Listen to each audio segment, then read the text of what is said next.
Meus caros irmãos, hoje nós falaremos um pouquinho sobre o coração como profundidade religiosa.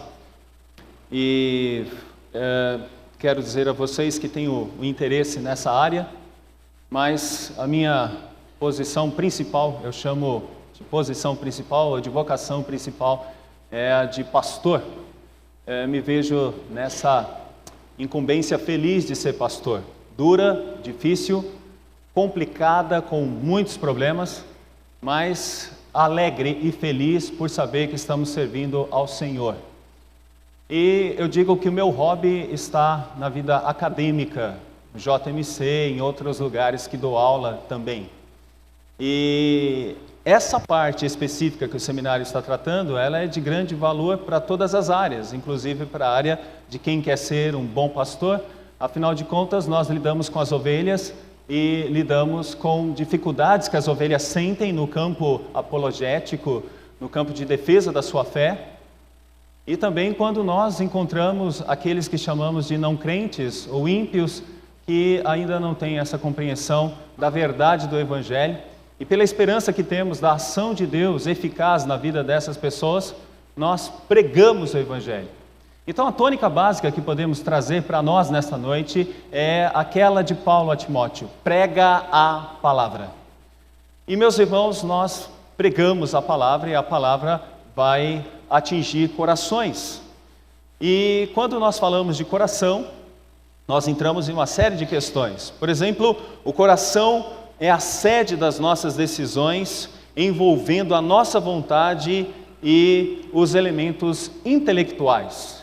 E por que nós entendemos dessa forma? Porque esta é uma forma bíblica de entender o coração. Não é meramente um órgão de emoções onde nos sentimos alegres, aquele friozinho na barriga, ou alguns falam na espinha. Não. Coração para nós, dentro de uma visão bíblica, vai além dessas coisas, apesar de sentirmos isso também.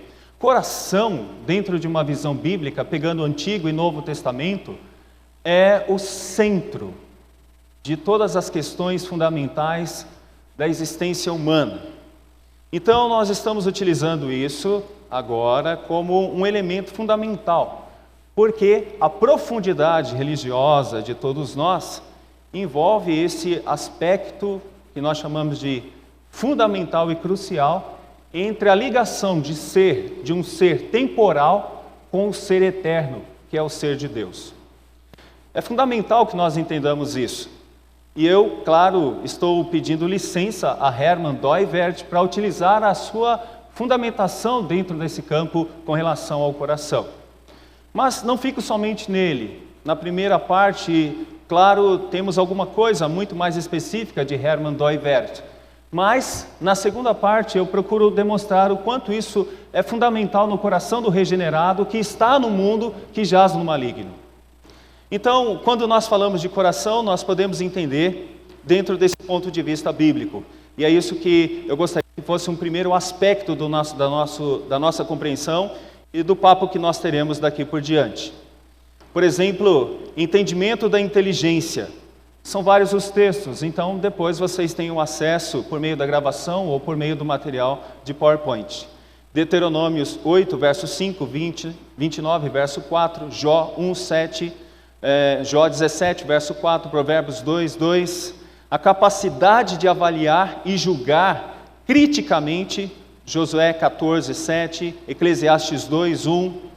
Talento para questões artísticas, Êxodo 28, verso 3, 35, verso 35. Prudência para julgar, atenção, Êxodo 7, verso 23. Memória, Deuteronômio 4, verso 9. Reflexão, Deuteronômio 7, verso 17. Pensar e agir. São vários os textos que nós poderíamos trabalhar aqui biblicamente, ficaríamos a noite toda falando sobre eles, como fidelidade, sinceridade, integridade. O coração é descrito como que buscando entendimento, discernimento e sabedoria para falar. Peço que ouçam esse versículo. Provérbios 18, verso 15. O coração do entendido adquire o conhecimento e o ouvido dos sábios procura o saber. Ainda um pouco mais adiante, no verso 16, no capítulo 16, verso 23, o coração do sábio é mestre de sua boca e aumenta a persuasão de seus lábios. Meus irmãos, este é o coração. Dentro de uma visão bíblica, veterotestamentária, e no Novo Testamento poderíamos chamar da expressão consciência, que aparece em tantos outros textos. Como eu disse, nós ficaríamos muito tempo aqui discutindo estes versículos. Mas eu queria que nós entendêssemos também que o coração do homem, ele é uma fonte de projetos iníquos. Ele é endurecido. Êxodo 4, verso 21, 7, 3, 13, 14. É obstinado. Deuteronômio 2:30. Tem insensibilidade, Isaías 6:10, ele é arrogante, a expressão elevar o coração demonstra isso, arrogância, e a gente vê em vários textos bíblicos essa expressão. É dele que provém a inveja, infidelidade, perversidade, falsidade, desobediência, astúcia, cobiça, engano, hipocrisia, inconstância, rebeldia. São vários os textos que tratam sobre o coração, e eu queria que nós hoje procurássemos entendê-lo como Hermann Doivert chama desse grande centro temporal, mas que é ligado à eternidade, pelo próprio Deus. Então, o nosso roteiro, preferi colocar um roteiro. Definição, estou seguro agora. Definição, coração sem visão cristã, o centro governado do homem, ponto 3, força idólatra moderna, ponto 5, coração iluminado, parece música sertaneja, mas não é. Epistemologia calvinista, ponto 6, 7, o método, 8, nossa missão, 9, a conclusão, e como eu só tinha 9, eu resolvi colocar o 10º, que é o café. Pelo menos o 10º alguém vai gostar. Ok, vamos falar sobre profundidade, que é o aspecto que estamos colocando. O coração com profundidade religiosa não é a estrutura muscular que se encontra na cavidade torácica e que é responsável por bombear sangue. Na verdade, é muito mais do que isso, o que nós estamos falando aqui. É o centro de toda a intelectualidade, de toda a compreensão que o homem pode ter do tempo e da própria eternidade. Um versículo que poderia nos ajudar. O temor do Senhor é o princípio da sabedoria, revelam prudência a todos os que o praticam, e o seu louvor permanece para sempre. Se nós pudéssemos entender de fato um coração atingido pela graça de Deus, entenderíamos que esse coração, ele tem esse temor, e por isso ele é sábio. Por isso ele é um coração que consegue compreender coisas do tempo e coisas da eternidade. Esse é um dos versículos mais utilizados por Hermann Doivert quando utiliza essa expressão. Hermann Doivert, um pensador, podemos dizer assim, que trabalha de maneira mais detalhada esse ponto do coração. Então, o coração e a eternidade, tudo fez Deus formoso em seu devido tempo, também pôs a eternidade no coração do homem, sem que esse possa descobrir as obras que Deus fez desde o princípio até o fim. Então, é esse elemento fundamental para que alguém possa entender e compreender a verdade divina. O ser integral do homem pode ser entendido na expressão coração e a maneira como ele recebe as informações da própria criação de Deus e do próprio Deus vai depender especificamente de como está esse estado do seu coração. Mas uma coisa podemos dizer desde já, esse coração, ele é religioso. Mesmo que esse sujeito, o sujeito dono deste coração, ele não creia em Deus, ele possa se chamar de ateu ou qualquer outra expressão, agnóstico, cético, qualquer outra expressão. O coração humano deve ser orientado para Deus, deve de alguma forma compartilhar a eternidade de Deus. E a palavra de Deus, na opinião de Doivert, também transcende a ordem temporal. Por enquanto, até aqui, eu estou partindo do pressuposto de que os irmãos entendem Doivert e compreendem que ele minimamente é um apologeta. Então é isso que importa nesse momento. Não tenho a intenção de trazer a vida e obra de Doivert. Você tem um ótimo material, esse que indiquei aqui. Tem pensadores já falando sobre ele. Livros como o do Carl Spick, né, que fala sobre isso no Crepúsculo do Pensamento. Você vai encontrar muita coisa sobre Hermann Doivert. Eu estou partindo de um ponto só, um único ponto, que seria essa questão do coração. A palavra fornece conhecimento fundamental de Deus e do eu. Então, o que Hermann Doivert acredita é que o coração é esse centro que faz a captação do entendimento da vontade de Deus, quando Deus assim o quer revelar, para que esta pessoa, este homem, esta mulher, possa receber essa orientação de Deus e de alguma forma poder compartilhar da eternidade, ou da visão de eternidade. Creio que um pouco próximo da música Sonho, quando a gente olha para os portões eternos. Então, o coração como profundidade religiosa, isso eu posso tentar alcançar junto com o auditório. O ponto de concentração da existência humana, o foco supratemporal de todas as suas funções temporais. Ou seja, o homem que é um ser finito, com coração, ou seja, toda a sua capacidade intelectiva, tem que meditar sobre coisas eternas, sobre algo que vai além de vida e morte. Ele tem que pensar sobre eternidade, sobre de onde ele veio e sobre para onde ele vai. Chamamos isso de uma unidade transcendental. E essa é a metodologia do Hermann Doivert. É uma questão transcendental, ou seja, tem coisas que nós não alcançamos, ser humano comum, mas de alguma forma, de alguma maneira, ele tem percepções a respeito disso. Então, estamos esbarrando um pouco até na filosofia de um homem que é chamado assim de uma espécie de pai do iluminismo, que é Immanuel Kant.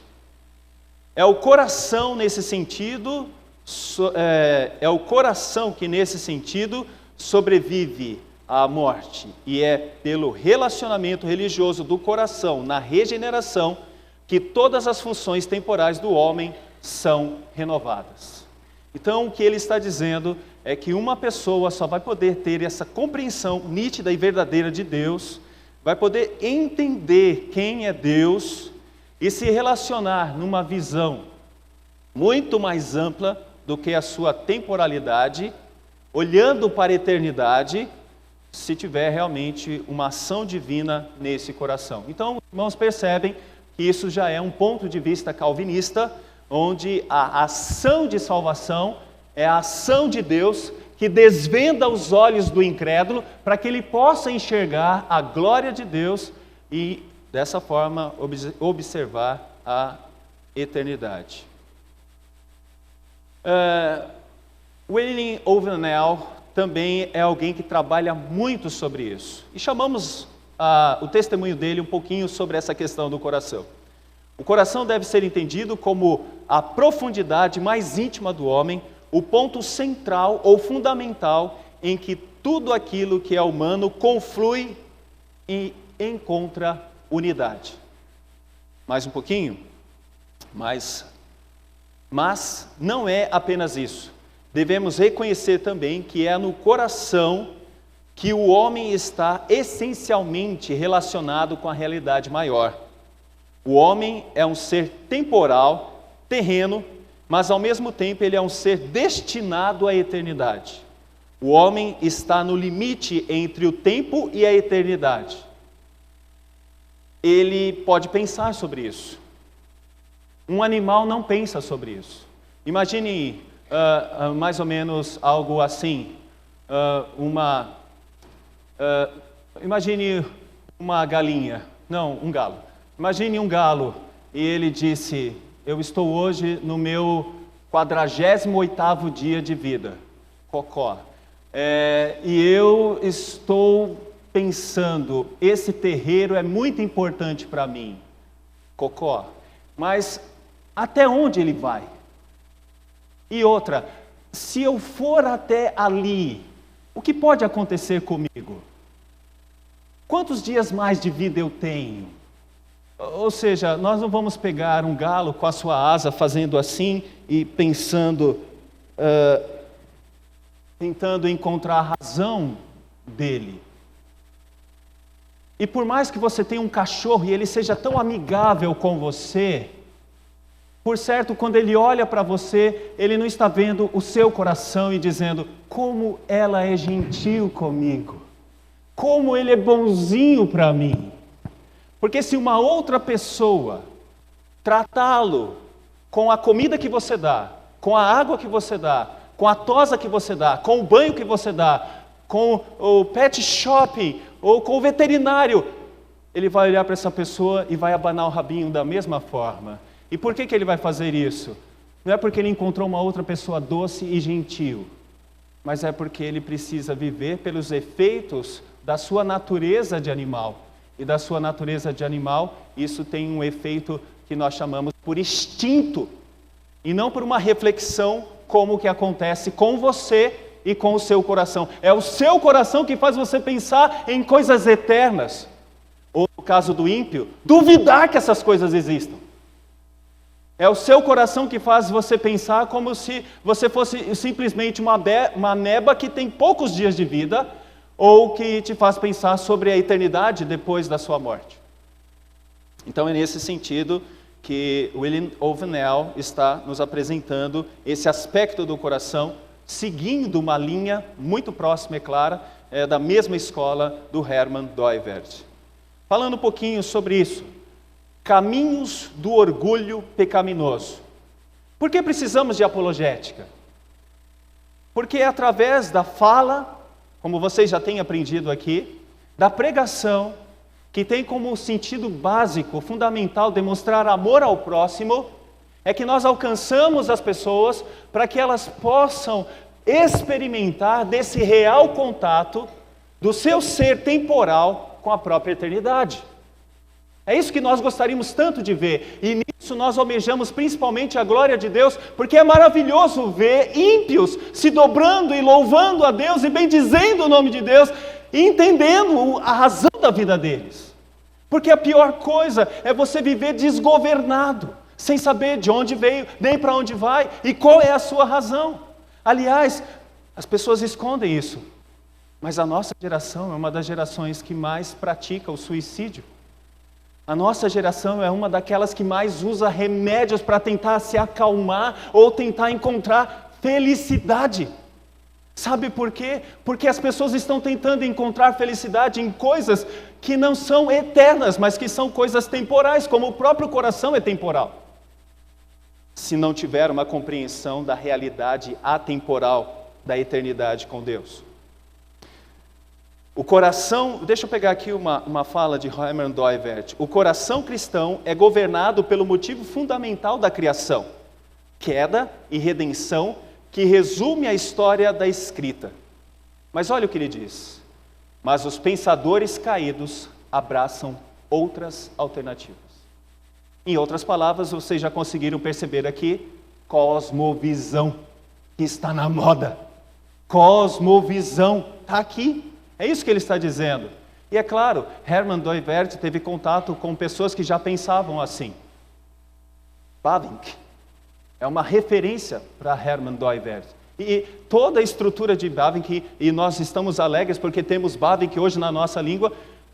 Reverendo Fulton, nós não tínhamos isso na nossa época de seminário na década de 90. Imagine o reverendo Fulton. Quer dizer, o quanto é alegre hoje nós já termos o material de Bavinck. Mas é claro, Aqui nós conseguimos enxergar que Bavinck estava antenado com o que estava acontecendo com a filosofia, e é por isso que ele trouxe isso para os seus escritos na teologia sistemática. E isso fez uma grande diferença em toda a estrutura de Westminster, de onde nós temos pensadores como o próprio Van Til. Essa é a primeira questão que nós gostaríamos que o pessoal aqui presente entendesse e o pessoal que nos assiste entendesse. Há um problema sério.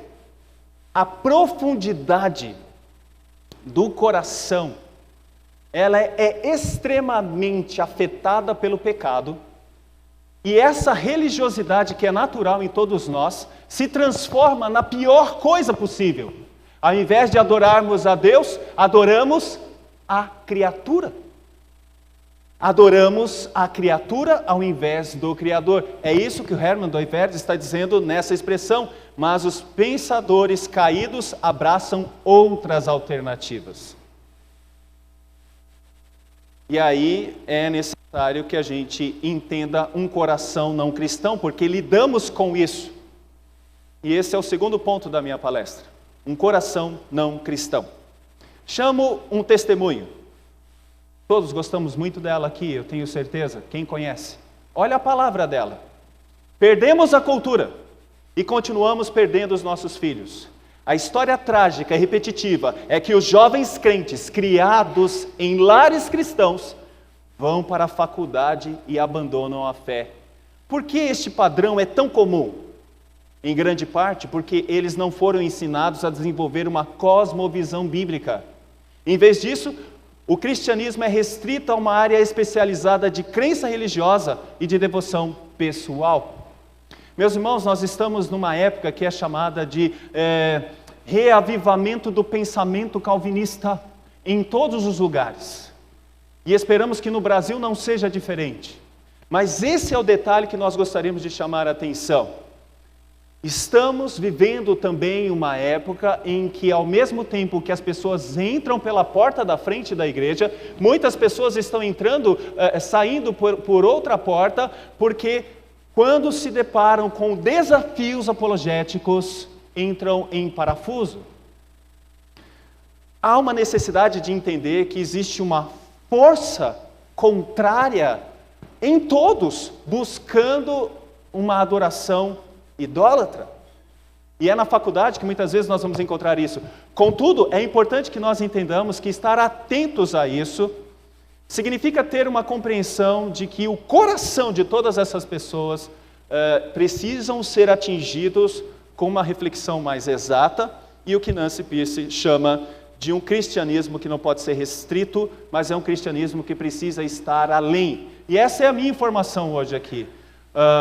Precisamos agir na prática com a nossa preocupação em alcançar desanimados e frios na fé e os não crentes, mas precisamos entender, meus irmãos, que estamos lidando com uma força muito poderosa nos corações.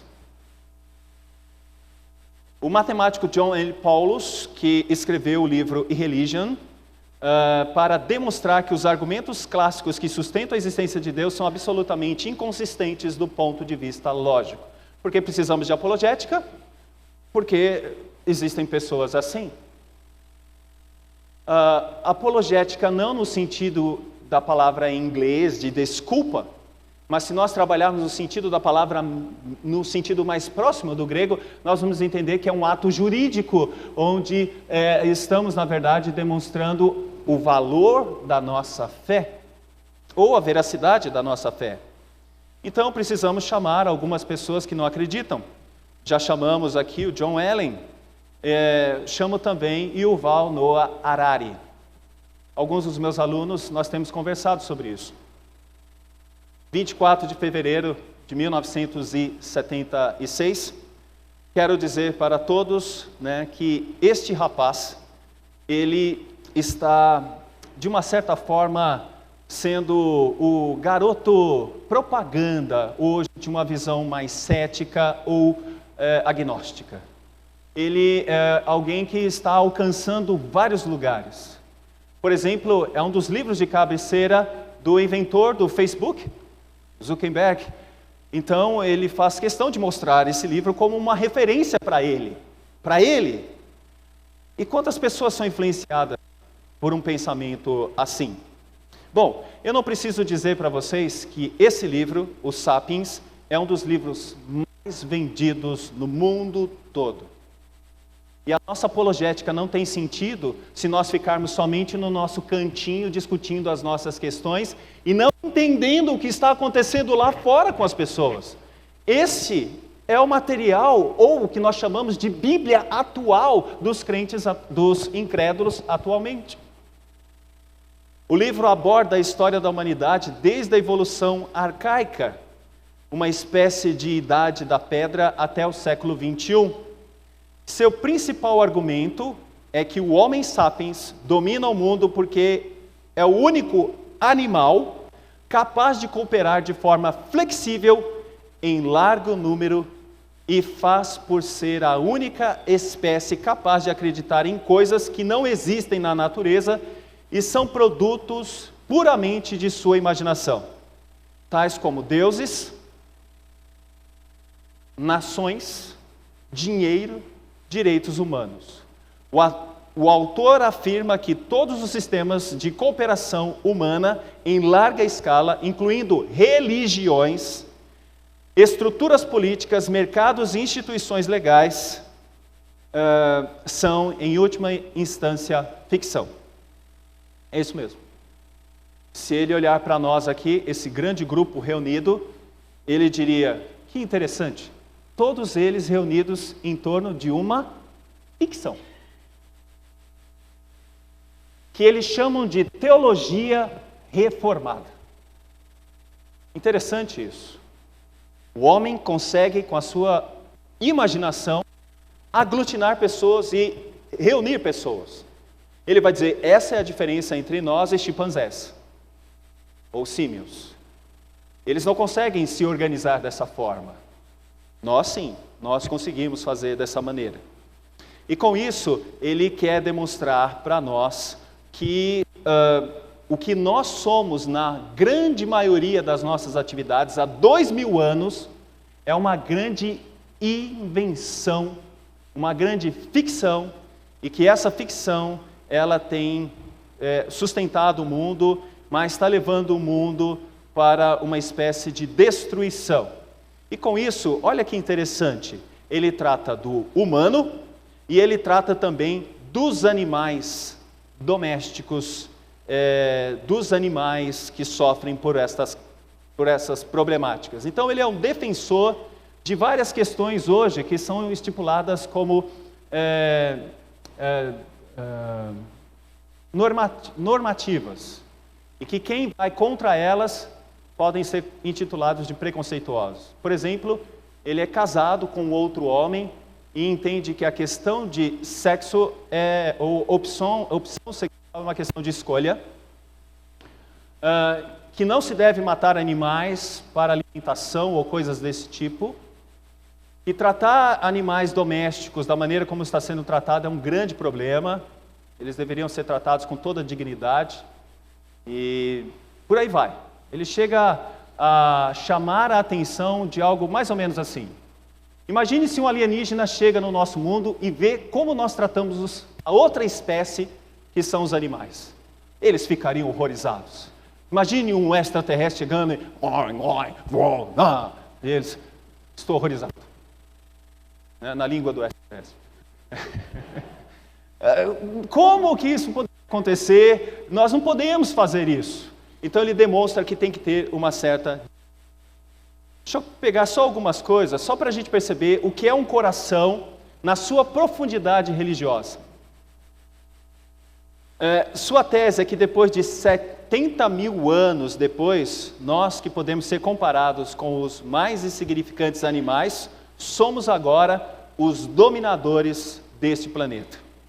Então, como que isso pode ser explicado? Queremos sempre encontrar algo diferente em nós, o que de fato nos diferencia dos outros animais. Queremos encontrar coisas como sentimentos, como leis, questões econômicas como dinheiro. Nós queremos encontrar todas essas coisas e por isso nós inventamos estas coisas. Isso nos diferencia dos animais. é que a única diferença entre nós e as outras espécies, como os chimpanzés, é que nós vivemos em coletividade de maior número. Nós controlamos o planeta porque somos flexíveis quando estamos em grandes grupos. Nós cooperamos com flexibilidade em grandes grupos. Então, como a gente poderia dizer, num conjunto de abelhas ou de formigas, nós somos mais flexíveis. Um estádio de futebol, por exemplo, imagine, são várias pessoas de vários lugares, de diferentes classes sociais, cores, e todos gritam Timão, Timão, eu. E é uma religião. Desculpa pegar no pé do corintiano, mas é uma religião. É uma estrutura onde todos estão unidos ali e estão entendendo que devem defender aquilo. O Yuval diria o seguinte, está vendo? É assim que somos. Conseguimos inventar uma coisa e amamos esta coisa, um time. Mas o mesmo aconteceria no Vaticano. Todos estão ali, reunidos em torno daquela figura que está numa janela lá na ponta, um branquinho, que poderia ser qualquer um, nem poderia ser o Papa. Ele chega lá e faz assim. E todo mundo diz, Papa, Papa. Porque ninguém está muito preocupado se é ele que está lá. O que é importante é que todos estão pensando a mesma coisa. Nos reunimos em grupos e grupos e sempre nos entendemos. É isso que ele vê. E ele vai dizer mais, Reverendo Fulton, não resisti.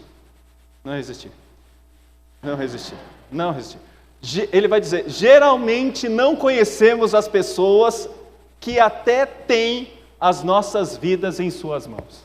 Não é verdade? Eu não resisti, gente. Vamos passar rápido aqui.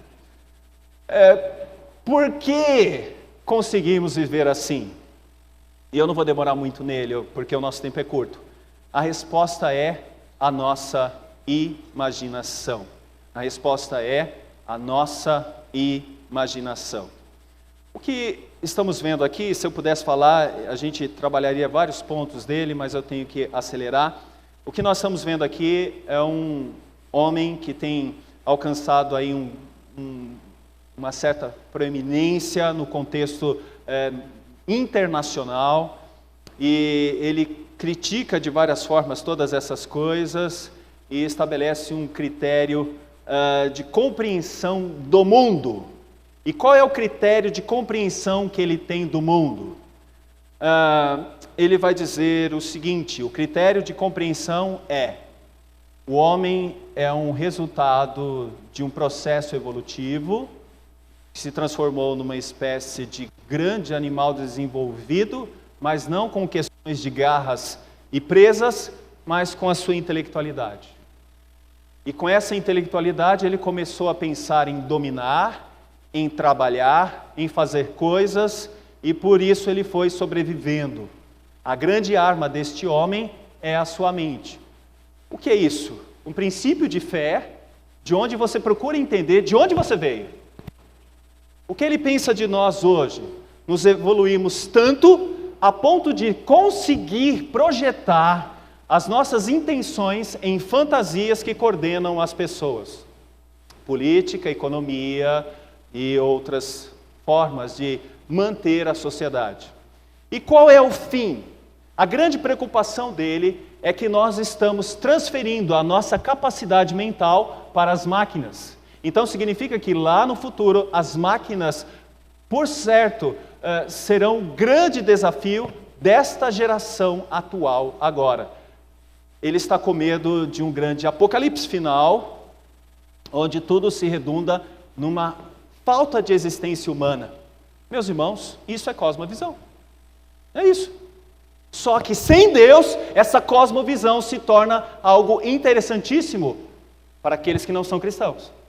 É fugir disso, é se distanciar disso, é de fugir da realidade religiosa e encontrar a realidade no mundo temporal, ou seja, no próprio coração. Terceira coisa, o centro governador do homem. O que precisamos dizer é que o coração é a completitude do homem. O coração denota a personalidade integral do homem. envolvendo geralmente a emoção, o pensamento e a vontade. Qualquer tentativa de se estabelecer uma distinção entre o coração e a razão do homem é destituída de fundamentação bíblica. É assim que nós vamos perceber na Bíblia. O pensamento cristão, o coração deve ser concebido como centro governador de todos esses aspectos. Podemos dizer um versículo agora sobre tudo o que deve guardar? Guarda o teu, porque é dele que procedem as fontes da vida. Vamos pegar uma pessoa que fala muito sobre isso, não temos muito material dele no Brasil, mas é alguém que merece a nossa atenção. Roy Closer, é um americano, trabalha também nessa linha do Heverdiana, e ele escreve livros interessantes. Por exemplo, Conhecendo com o Coração, livro que precisaríamos lê-lo. E o mito da neutralidade religiosa. Esse é todo o aspecto combatido na filosofia de Hermann Doivert. Não existe uma neutralidade religiosa. Quando se pensa, por exemplo, em ciência, quando se pensa em filósofos da modernidade em diante. Não existe isso. Então, esse é o ponto que nós estamos trabalhando aqui, nesse terceiro elemento. O centro governador do homem é uma profundidade religiosa. Gostaria de pedir para que vocês repetissem isso, mas seria muito infantil. Mas vamos repetir. O centro governador do homem é uma profundidade religiosa, seu coração. Por isso que não há neutralidade religiosa. Quando alguém se diz ateu e diz eu não gosto de religião, ele tem uma religião. Quando alguém se diz agnóstico, ele diz eu não sei se algo existe, ele está tentando se livrar de algo que o seu coração está concebendo como religião. Ele não tem como fugir disso. Ele procura de todos os jeitos. Ele vai tentar colocar outra coisa no lugar. Filhos se tornam religião. Emprego se torna religião. Sucesso se torna religião. Tudo é religião. Deixa eu pedir algo assim muito cuidadosamente para vocês. Cuidado. A vida pastoral pode se tornar uma religião. E você pode olhar um outro colega como um adversário e não como alguém para amá-lo. Você pode olhar como alguém para criticar e não alguém para ajudar. Porque você transforma a sua visão teológica como uma visão religiosa. Roy Closer ainda diz, o mito da neutralidade religiosa, o ensaio sobre o papel oculto da crença religiosa. A crença religiosa é qualquer crença em algo ou outro como divino. Divino significa ter o status de não depender de mais nada. Isso se dá no coração e isso se dá no centro concêntrico. Essa é uma expressão de Doivert tomada por Roy Clausen. Centro concêntrico. Ou seja, é o ser total do homem no seu coração que pensa em realidades eternas. Ou tenta fugir dela por meio de um outro caminho religioso que ele mesmo monta. Tal como eu tentei mostrar para vocês com Yuval Harari. Segundo Closer, seria impossível a construção ou adoção de teorias científicas sem a regulação interna de algum tipo de visão metafísica sobre a natureza essencial da realidade. Isso é apologética e método apologético. Você não trabalha com o outro como se ele fosse um ser neutro. Você trabalha com o outro como um ser adorativo. Só que ímpio que é, ele não tem Deus como centro, porque a palavra não está dele. Ele coloca outra coisa no lugar. Ato cognitivo, fruto de um coração. Todo ato cognitivo ou está conectado a Deus ou a um ídolo. Todo ato cognitivo ou está conectado a Deus ou a uma espécie de ídolo. Se o indivíduo estiver conectado ao ídolo, ele vai eleger sua teoria para explicar toda a realidade. Por isso que eu precisei do exemplo de alguém que não está no nosso caminho. Dessa forma, ele absolutiza uma realidade temporal e não existe autonomia do pensamento teórico. Um pensador cristão fará uma recusa quanto ao caminho da idolatria, ou idólatra, e terá uma outra definição teísta, e dessa forma se livrará da idolatria. Por exemplo, filosofias, por mais seculares que possam ser, sempre reconhecem algo que é divino, no sentido de não depender de qualquer outra coisa. A utopia, no pensamento marxista, é o caminho. Eles sonham com o messianismo, no qual haverá uma libertação da sociedade, e nós não precisaremos nem mais de Estado, porque seremos tão bons uns com os outros, e viveremos numa harmonia tão agradável, que, por certo, nós seremos felizes para sempre. É a palavra de Marx. Os filósofos anteriores só se preocuparam com teorias. Chegou o momento de agir. E eu falo que isso se transformou numa música. Ei, vamos embora. Não. Quem sabe faz a hora, não espera acontecer. O que motiva algumas pessoas a fazer isso? Alguém vai dizer, é uma ideologia? Sim, é uma ideologia, mas uma ideologia que caminha para um aspecto religioso. Vocês perceberam isso? No ano passado, alguns natais foram terríveis, porque alguns olharam para o contexto político como religião, e abraçaram tanto isso, que virou uma briga entre o aspecto de esquerda e de direita. Tomemos cuidado, porque todo processo filosófico, de uma certa forma, não está livre de um processo de profundidade religiosa no coração. A água de Tales, por exemplo, se explica tudo pela água. A forma do bem de Platão, o grande demiurgo. O primeiro motor de Aristóteles. O Deus da natureza de Spinoza, ou Deus in natura de Spinoza, levando para um panteísmo. O Numenal de Kant, ele não teve coragem de dizer se seria Deus, mas algo parecido. O absoluto de Hegel, um espírito que dirige a história, a Zeitgeist. O místico do Tractatus de Wittgenstein. Tudo isso, de uma certa forma, podemos chamar de 3 pontos na história da filosofia.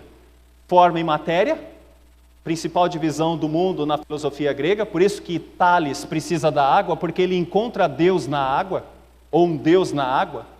Natureza e graça, principal divisão na filosofia medieval. E é claro que dentro do ponto de vista de Aquino, a graça só faz uma elevação do homem, colocando ele num patamar diferenciado da própria razão e da realidade. E 3, natureza e liberdade, que acontece depois na modernidade, quando o homem agora se livra de Deus e começa a estabelecer critérios pessoais, caminhos distantes de Deus para responder as próprias questões do mundo. Mas existe uma quarta no pensamento de Hermann Doivert, que tem a ver com o coração, com a profundidade religiosa pautada na palavra de Deus. Creio que todos devam conhecer. Qual seria? Criação, queda, redenção e consumação. Essa é a visão que nós estabelecemos. Então, nesse terceiro ponto, essa questão do coração. Quarto ponto, força idólatra moderna. Essa força idólatra moderna pode ser reconhecida na autonomia, a esfera epistemológica. E essa autonomia, ela se fortalece principalmente no Renascimento. E é importante que a gente sempre chame aqui o testemunho de Protágoras. O homem é a medida de todas as coisas. E se ele é a medida de todas as coisas, ele pode questionar, inclusive, a própria existência de Deus. Não se engane, essa é a nossa geração.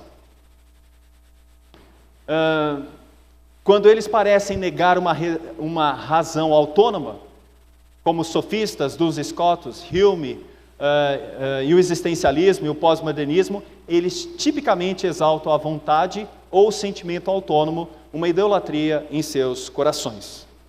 Então, é difícil escapar disso, porque mesmo que alguém diga não há essa autonomia, e, por exemplo, algo como o existencialismo, a única coisa é que a existência precede a essência, de uma certa forma não pode fugir desse coração que está estabelecendo um caminho para sair.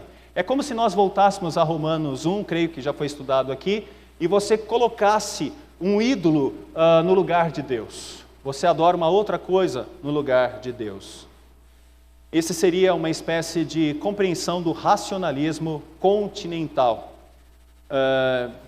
Eu não pretendo parar muito sobre isso, mas é como se nós disséssemos o seguinte: a razão e a experiência sensorial são as únicas formas que temos para compreender, nas quais temos para compreender a própria realidade.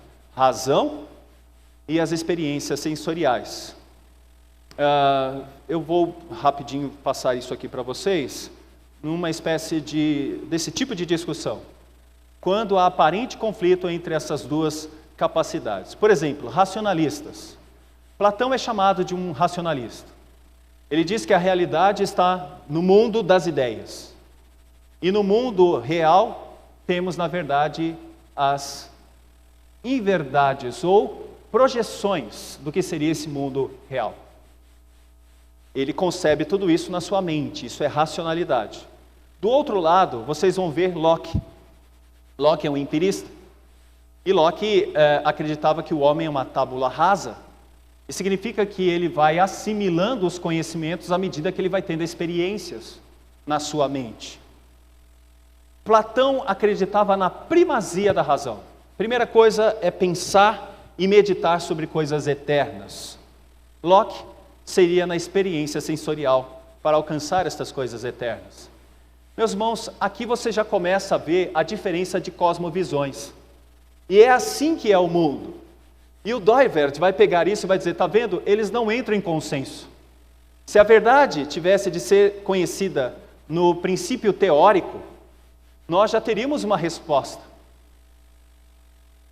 O problema das disjunções é que demonstra que o homem está procurando respostas, e essas respostas, na maioria das vezes, é dentro do seu coração incrédulo.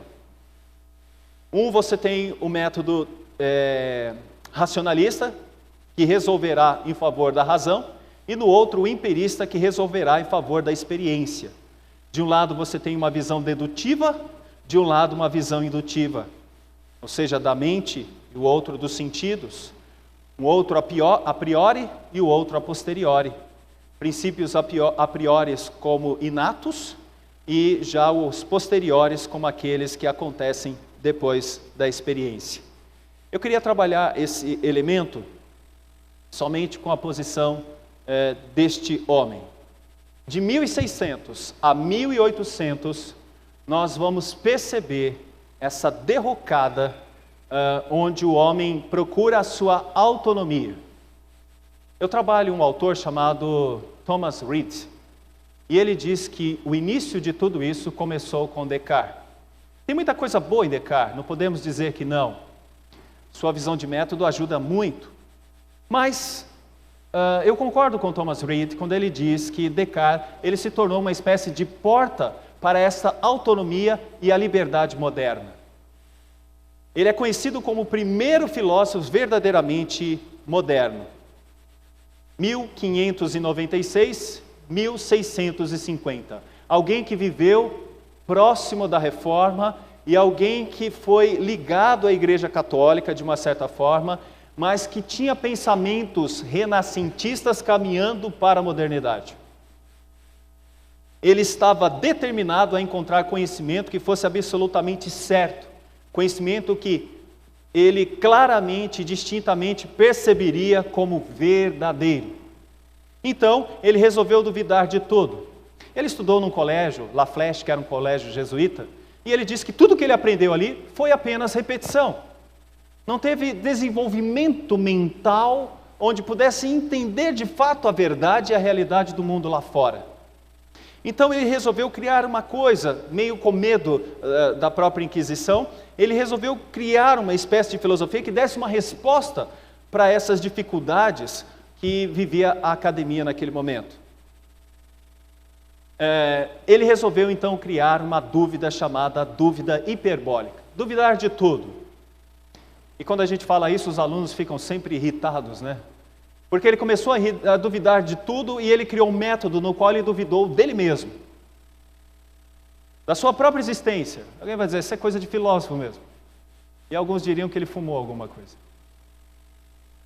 Bom, até o conhecimento da experiência cotidiana, como o conhecimento de que agora estou sentado junto ao fogo, ou de que eu tenho duas mãos, não era absolutamente certo, pois Descartes argumentava que sempre era possível que essas experiências fossem parte de um sonho.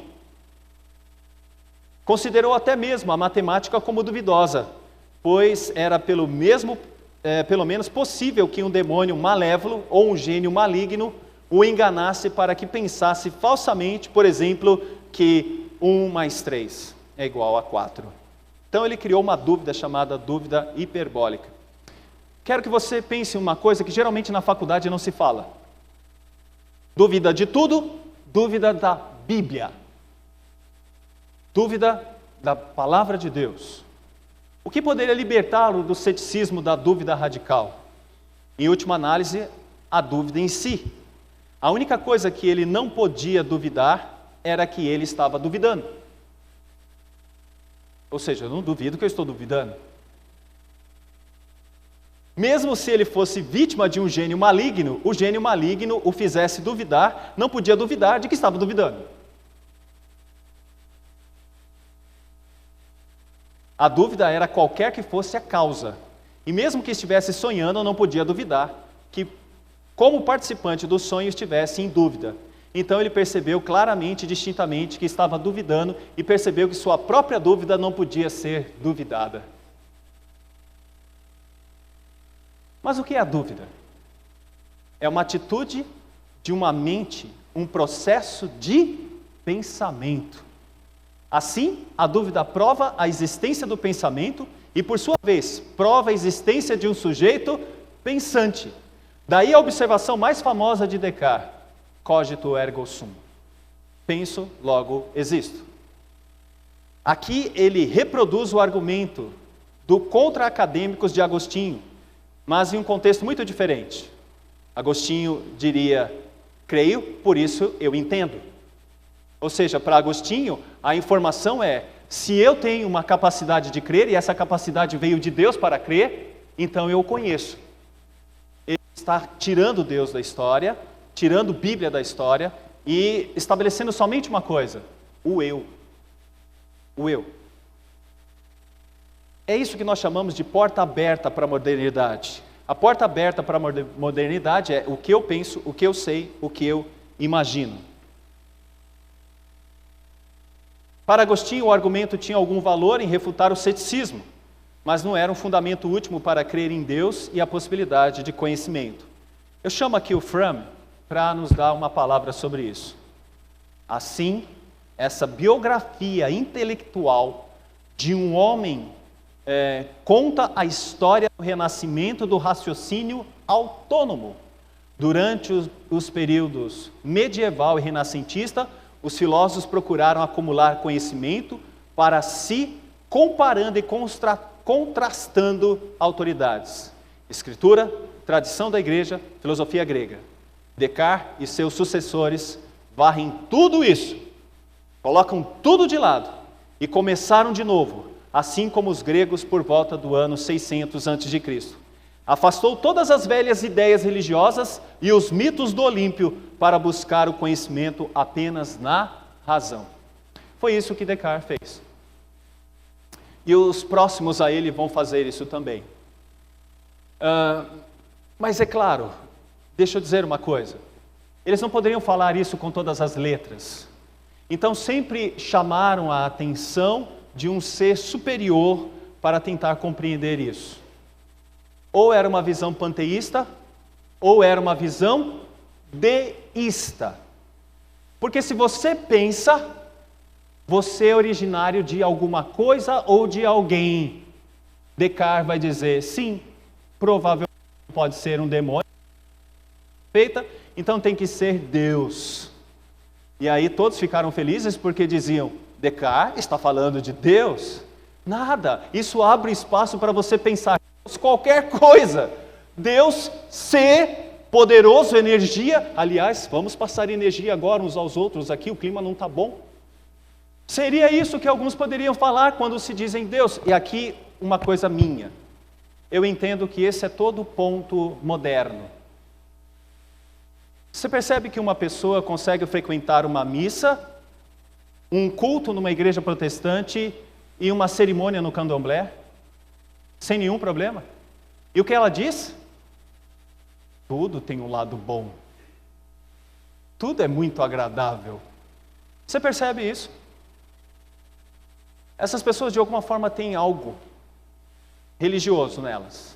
Essa profundidade religiosa pode ser vista nelas. E é por isso que elas adoram e se sentem bem em todos os lugares. E aliás, quando olha para você, fala: você é uma pessoa muito boa, eu sinto em você uma pessoa muito positiva. Bom, é assim, meus irmãos, que de alguma forma vai ser pensado Deus nos próximos momentos de 1600 até 1800. A não ser que tenha um coração iluminado. Ponto 5. E aí eu fico desesperado, porque eu tenho mais alguns pontos. Então, ponto 5. O uso moderno da palavra coração. Eu não vou poder me deter tanto, mas algumas pessoas foram iluminadas nesse período. Um deles é Pascal. Pascal se torna uma espécie de argumento contra Descartes. E no seu argumento, ele trabalha o coração. O coração tem razões que a própria razão desconhece. Esse desejo de querer conhecer e de querer saber a respeito de coisas eternas e transcendentes é porque o coração também faz parte dessa conta ligada à mente. O que ele está dizendo é que o homem é mais do que simplesmente razão, o homem é dirigido também pelo próprio coração. Ele atribui isso em duas linhas, eu não vou ter tempo de falar sobre isso, mas o conhecimento das relações humanas e tudo o que delas nasce, de tal modo que o coração é o guia privilegiado do homem no domínio da moral, da religião, da filosofia e da eloquência. O segundo ponto, o conhecimento dos primeiros princípios das ciências e especialmente da matemática. Olha o que ele está estabelecendo. Questões mais ligadas à emoção e questões mais ligadas à ciência. E com isso ele está enxergando o homem como um ser completo. Deus para Pascal, pulando um pouquinho. Pascal tinha profunda consciência da verdadeira natureza da religião. Olha só, crítica a Descartes. Deus não era o Deus do argumento racionalista, que é mera hipótese. Provavelmente pode ter um Deus que nos fez, invocada para tornar viáveis outras hipóteses, ou seja, para fechar a conta. Deus não é conhecido desta maneira, mas é tão somente mediante o coração e não pela razão. Sua máxima, o coração tem suas razões que a razão desconhece. É o coração e não a razão que tem consciência de Deus.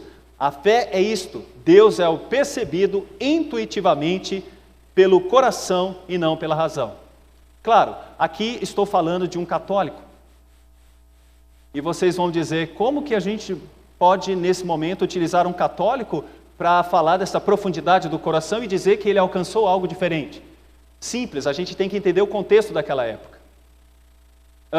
Creio que alguns que estudaram Pascal aqui sabem que ele era jansenista, de Cornelius Jansenius, alguém que viveu no século XVI e que tinha uma preocupação com uma volta às origens agostinianas.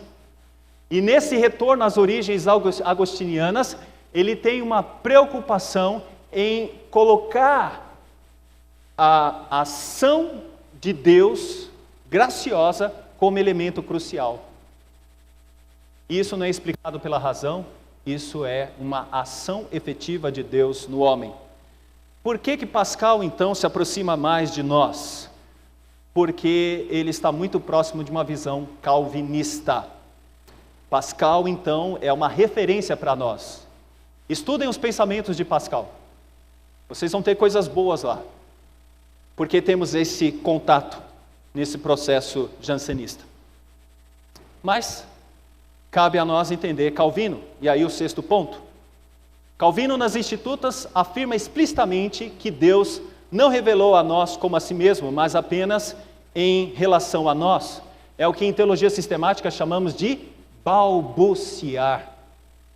Ou seja, o que temos a respeito de Deus é suficiente na maneira como Ele quis se revelar a nós. Essa epistemologia calvinista é para nós importante, porque ela sai do campo de vista medieval e renascentista. E lembrando, Calvino é um humanista, mas ele trabalha uma outra maneira o seu humanismo. Notavelmente, Calvino não começa o resumo da sua doutrina cristã estabelecendo coisas como a existência de Deus, atributos, trindade, como fizeram os medievais. O que ele faz? Ele começa pelo conhecimento de Deus, um foco epistemológico e pessoal e não metafísico. Deus, como pessoa, se revela a nós. Metafisicamente, Calvino, como Lutero, enfatiza que o ser supremo é absoluto e tripessoal, bem distinto do mundo criado. Então é uma pessoa que se revela a nós. Calvino não define o conhecimento de Deus como um assentimento intelectual, ou seja, meramente uma espécie de conclusão lógica, a proposição de que Deus existe. Certamente tal assentimento é dispensável na opinião dele, mas ele insiste que o conhecimento de Deus não existe sem reverência e amor por Ele. O que significa é que somos conquistados e alcançados por Deus, que é uma pessoa que se revela a nós. Assim, para Calvino, o caminho para conhecer a Deus não procede por meio da demonstração racional, como em Aquino, mas por meio do arrependimento e da fé. E onde isso acontece? No coração. Uma pessoa só vai ter um verdadeiro conhecimento de Deus quando passa por essa transformação que depende da ação pessoal de Deus nele. Ou seja, eu quero te alcançar e vou te alcançar. Deus faz isso com o crente. Porque caso contrário, o coração é uma fábrica de ídolos. Todos os seres humanos têm um conhecimento de Deus e os seus padrões morais de sua revelação no mundo natural em suas próprias consciências. Mas eles reprimem esse conhecimento, adoram falsos deuses e violam seus padrões morais, pecados pelos quais eles não têm desculpas. Essa é a fábrica indoloros, como diz Calvino. Assim, embora esta revelação natural seja competente para tirar as desculpas para o pecado, não é suficiente para dar o conhecimento da salvação. Para isso, as pessoas precisam ouvir o evangelho da graça encontrado nas Escrituras. E eu acho que eu estou passando aqui um pouquinho. Então, nesse sentido, o coração é a sede de nossas decisões, envolvendo a nossa vontade e elementos intelectuais, como nós poderíamos ver nesses versículos. Entendimento e inteligência, capacidade de avaliar, talento artístico, prudência para julgar, atenção, reflexão. Seriam todos esses elementos que de alguma forma eu tentei destacar aqui no início. Daí, o sétimo, o método pregar a palavra e esperar que os ímpios guardem no coração. Isso chamaríamos de 3 perspectivas, segundo Fromm. Perspectiva normativa, perspectiva situacional, perspectiva existencial. Rapidamente falo sobre isso. Perspectiva normativa. O conhecimento de Deus é baseado na revelação de Deus sobre si mesmo. Ou seja, nós pregamos a palavra, mas dentro de uma perspectiva normativa. Não segundo o que a pessoa pensa, não segundo o que nós pensamos, mas segundo o que a palavra de Deus diz sobre o que a pessoa deve pensar. Segundo aspecto, situacional. A revelação de Deus é evidente tanto no mundo criado como nas Escrituras. Sabe o que significa isso? Nenhuma pessoa que está vivendo nesse mundo escapará da sua situação de revelação. Primeira, geral e natural, que tem o poder especificamente de culpar. Mas segundo, o aspecto bíblico, e daí a importância da igreja como profeta de Deus falando aos corações. Ninguém vai escapar disso, porque o evangelho vai alcançar todos. Nem que seja para condenar todos. Mas esse não é o nosso trabalho. Nosso trabalho em amor seria de conquistar e de amar todos e trazê-los todos. Mais gente. perspectiva existencial. Para conhecer a Deus, precisamos conhecer a nós mesmos, especialmente nossa condição pecaminosa. Significa que, no pregar a palavra, isso deve gerar na pessoa uma identificação de quem ela é: pecadora, necessitada, miserável, carente da graça e do amor de Deus. Essa é a situação. Vocês lembram como é diferente daquele outro? Jesus está batendo no seu coração, Ele está tomando chuva, Ele está com frio, e você não abre o coração para Ele. Essa circunstância existencial, na verdade, demonstra outra coisa. Esse sujeito precisa drasticamente da salvação. Essa é uma metodologia que você vai encontrar num livro da editora Cultura Cristã. Recomendo uma introdução apologética do Fromm, que é um discípulo também de Van Til, mas que eu vinculo agora nesse ponto, porque essa é uma perspectiva calvinista. Estou terminando, tem muita coisa aqui, mas eu já vou para o aspecto... pulo aqui a antítese, né? Isso pode ficar um pouquinho para depois. Vou para a conclusão, tá bom? Conclusão, chamo de novo Nancy Pearce. A função de pais, pastores, professores e líderes cristãos de grupos de mocidade. Vemos constantemente os jovens humilhados pela contracorrente de tendências culturais poderosas. Se tudo o que lhe dermos for uma religião do coração, não serão bastante fortes para se oporem à isca de ideias atraentes e perigosas. Ou seja, se alguém interpretar erradamente coração como se fosse meramente um negócio de amor e fragilidades, teríamos aí um grande problema. Quando falamos do ser humano conjuntamente, da sua ação de coração especificamente bíblica, estamos falando do seu cérebro. Jovens crentes também precisam de uma religião do cérebro. Educação em cosmovisão e apologética para equipá-los na análise crítica de cosmovisões concorrentes que eles encontrarão mundo afora.